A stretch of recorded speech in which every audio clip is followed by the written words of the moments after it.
Hi everybody, I'm Dan. And I'm Nicole. Welcome to Box of the Month and Happy New Year. Yeah, welcome. Happy New Year. So we got another box and I haven't run out of them yet, so still going. Let me stop the train though so that I don't derail it with the other trains we'll be looking at. That is very true, right? Yeah.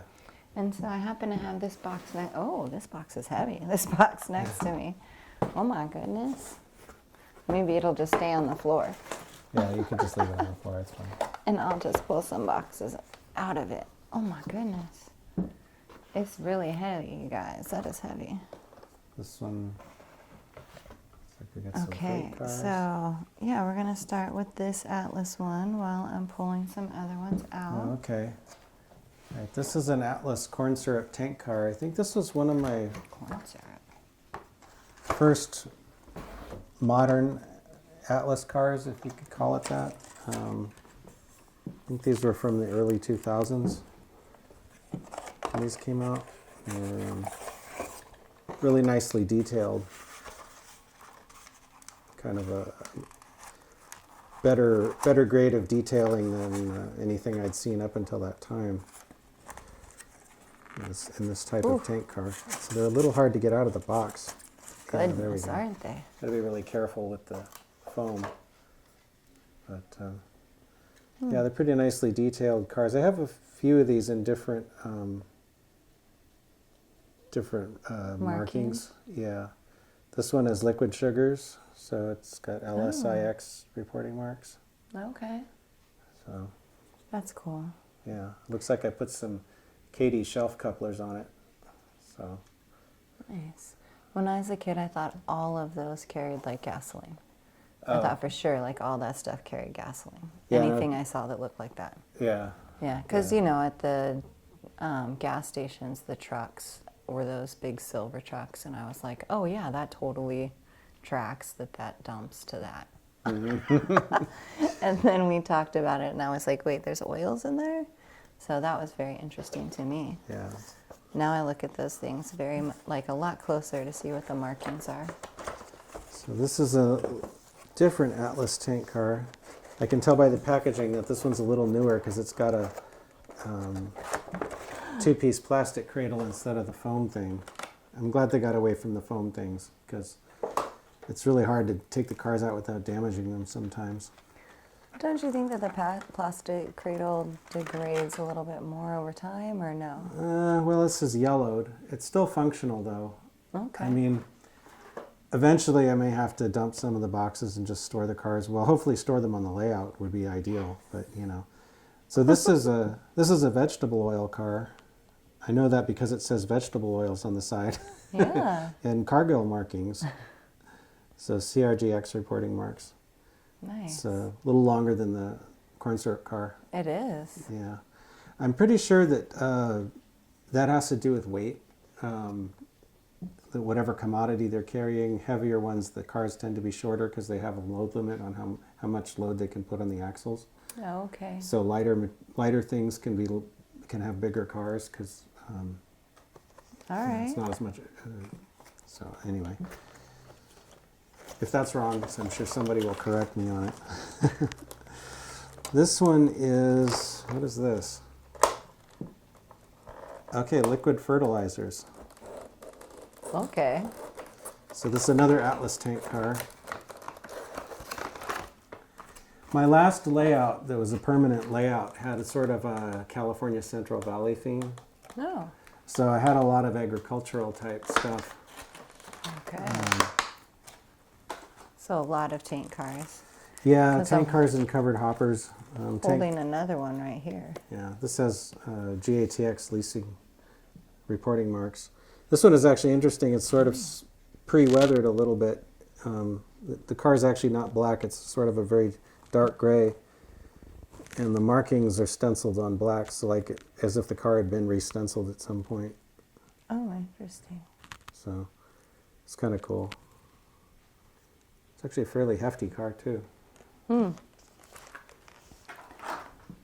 here's your last one, sir. Another corn syrup car. Yes. This is just like the liquid sugars car, except this one's Cargill.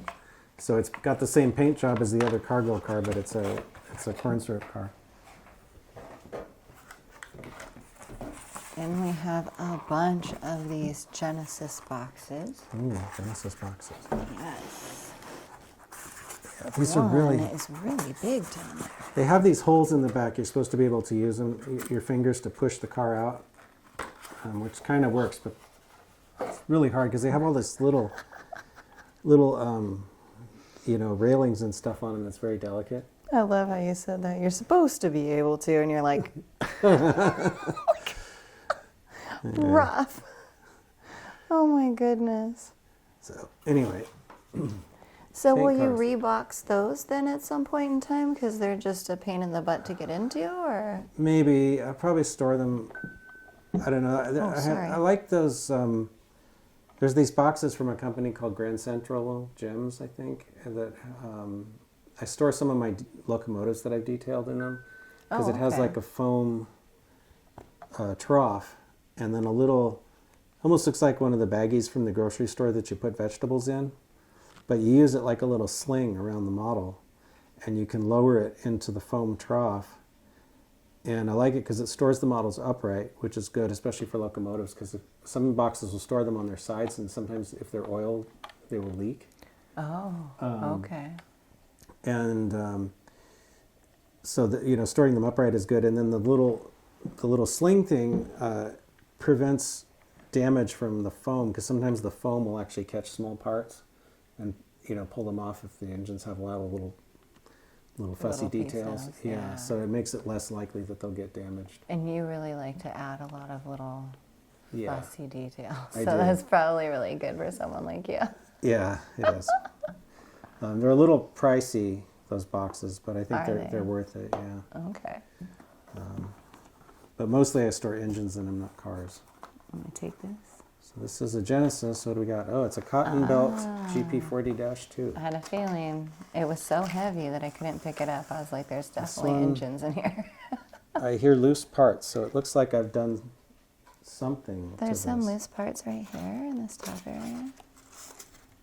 The coupler boxes. Okay, so yeah, I definitely, looks like I might have started to work on this one a little bit. Oh, and the Oh. shell is loose. The shell is loose. Yeah, okay. So project.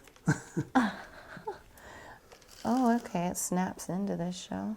Yeah, so this is one of the 7200 series cotton belt GP40-2s, which are somewhat interesting because these were the only ones that had the SSW on the front in this particular font. So I've always thought that was kind of neat. So Okay. Different writing that they just tried out for a little bit. yeah, sometimes they would have more of a script style, not script, but like a Roman style font Okay. on the front with the SSW. But yeah, so anyway, yeah. Oh look, guts. Oh, it even has a decoder and sound in it already.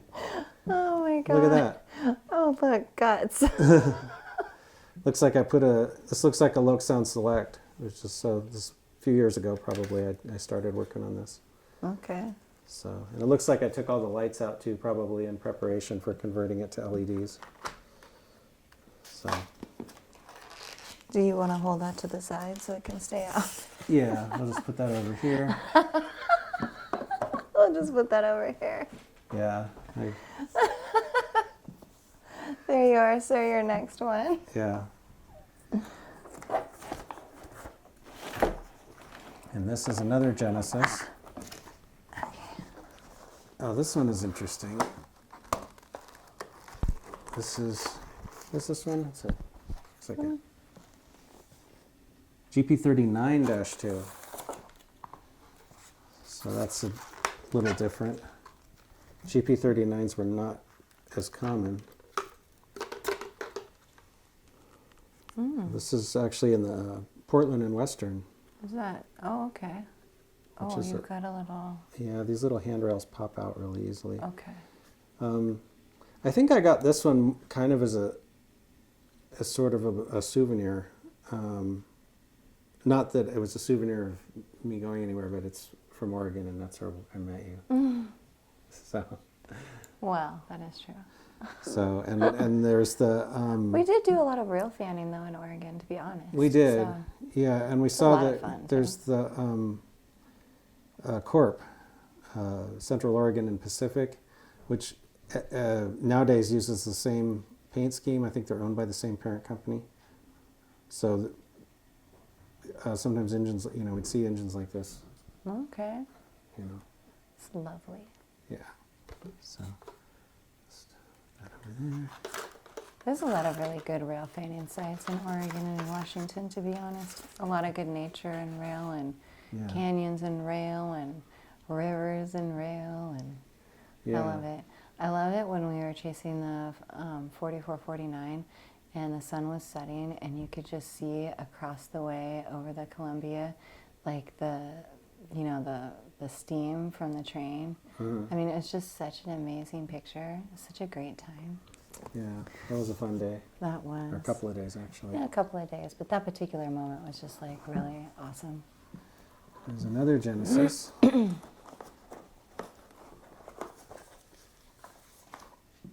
you tell I have a lot of Athearn? This is a GP38-2 in Southern Pacific Southern colors. Pacific. Yeah. So yeah, SP's GP38-2s were a little, they had some unique things on them. So that makes them kind of cool. I actually, it looks like the horn fell off. Oops. Oh no. It's in the box, I see it. Okay. But doesn't look like I've done anything to this one. But, That's why the horn fell off. because I've been neglecting it. Yeah, it was like honking its horn for so long, it just fell off. It's like, pay attention to me. But I actually have in mind to do a little project. I actually have another one of these somewhere. Mm-hmm. And I was thinking of a future DCC shop episode maybe with one of these, or maybe both. Who is not surprised that you might have another one of those somewhere? Yeah. Not this girl. Because these were very relevant to Donner Pass. So Okay. yeah. So these will be good engines to have. On your actual layout that you put together Yes. in the train room. Yes. This is the last Genesis that's this size. There's this big honking one I'm going to grab up next. Okay, that's this one. I don't know. You open that one. I'll look to get this one out. And then I'm saving this red box for the end. Okay. I don't know why. That's probably a good thing. It could be. Sometimes you have really good things in odd boxes, so that's why I save them to the end. This is an undecorated Unpainted. GP15-1. And like a lot of the Athearn Genesis undecorated ones, it's actually not really completely put together. They do that because it'll be easier to paint. They know you're going to paint it, so they don't put all the parts together first. Oh my god. Can I just... Yeah, you can. That's so funny. I would die if something I bought came not put together and I had to do it like that. Yeah. Like that's this kind of thing anyway. I would die. There's like a ton of parts in the bottom of the box. Oh my goodness. Wait, can you lift that again? Y'all see these parts? There's 2 different bags of stuff. So these are very detailed models. All the details are left to the... Because you're going to paint these too, right? Right. So, wow. Anyway, when are you going to do a painting one? Oh, I'm getting off topic. Sorry. I could do a painting video. I probably should at some point. Painting video. Yeah, that would be good. I had in mind to make a Union Pacific unit out of this one. So Okay. as I used to see a lot of Union Pacific GP15s switching around the Bay Area. So I was thinking not necessarily to model one of those though, but model it as it would have been in the 90s, since that's more my era. Okay. So Not sure if they would have found their way to Donner, but you know, it's, I mean, maybe, you never know, right? maybe, you never know. Once in a while. Yeah. All right, there's this big, huge one. Oh, look, Union Pacific. Okay. Is it ES44AC? All right. There you go. I'm still hanging on to This- this one. This one's huge, though, this box. Yeah, this is not 1990s. This is newer than that. I do have some of those. Some, yeah, I know. Probably more than I realize.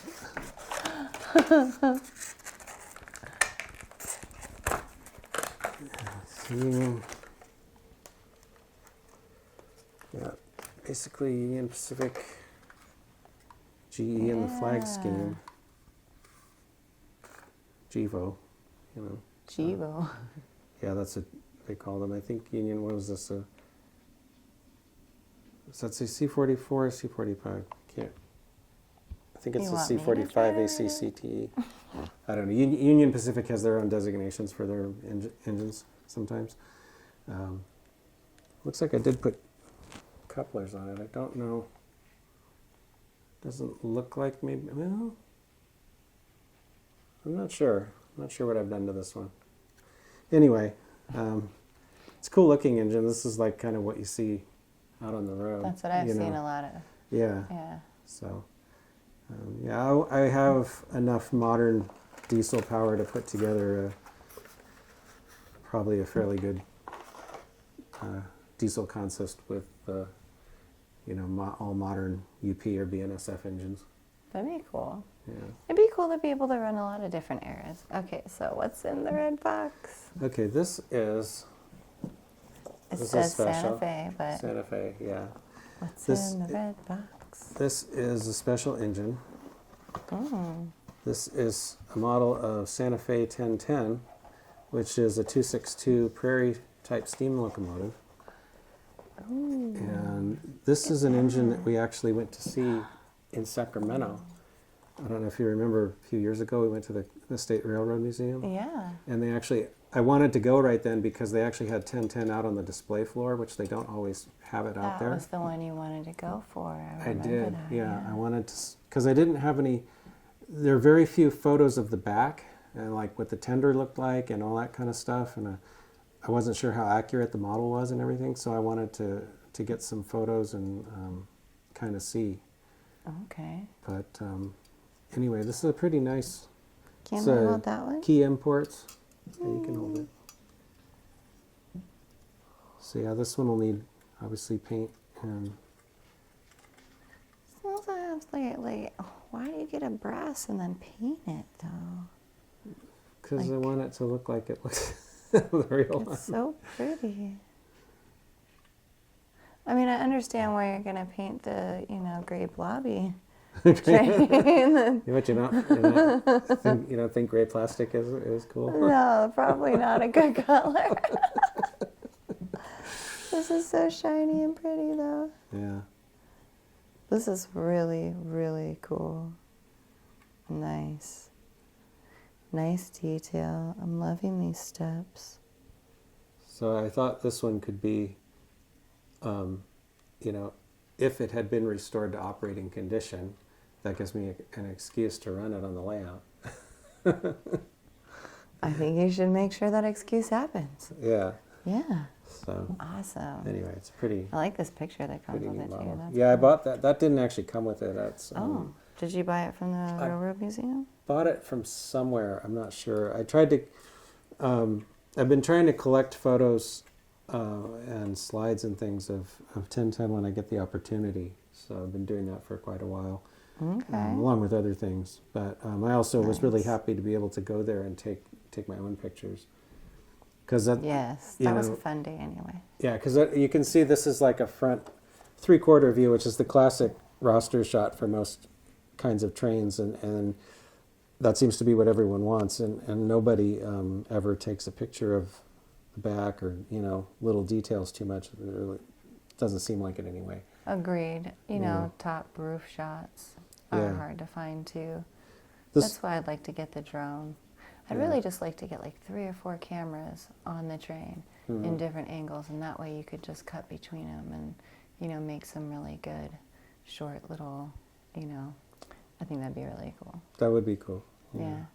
They actually had, it's interesting, at some point this engine was painted in this god-awful red, like all red. Really? Which I didn't think looked very good. But, you know, it was for some, I think it was for some event or something. I don't know. I'd have to do research.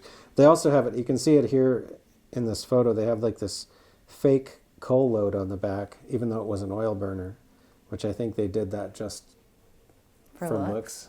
Yeah, why, I don't know, but... if anybody knows, let us know. Yeah, because I guess steam engines are supposed to burn coal, even though a lot of them were run on other stuff, but, you know, it's... Right. In any case, maybe somebody out there knows why they did that, but yeah, I don't want to do that though. I want to just model it as it's already got the oil tender on it, so I probably just leave it. But anyway.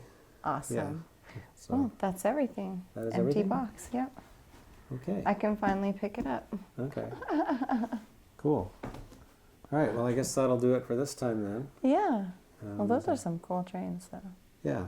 Kind of a little bit of a mixed bag. A little bit, yeah. Yeah. I always enjoy the, of course, the engines so much more. Like, Yeah. there's so much more detail, and you know, whenever you watch a train, at least for me, it's like I always watch the beginning half of the train, and then probably if it's a long one, by the end, you know what I mean? It's like a turnaround walkway. Like the engine's always been the thing that's thrilled me, like the power and the, you know, ability to drive all of that across country. Mm-hmm. So I really do like it when we open engines. Yeah.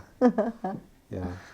I would agree, and I think most, probably a lot, or not most modelers are in that same boat. Oh, that's good. Which is probably why most of us have more locomotives than we could actually use. But you know, it's just part of the fun.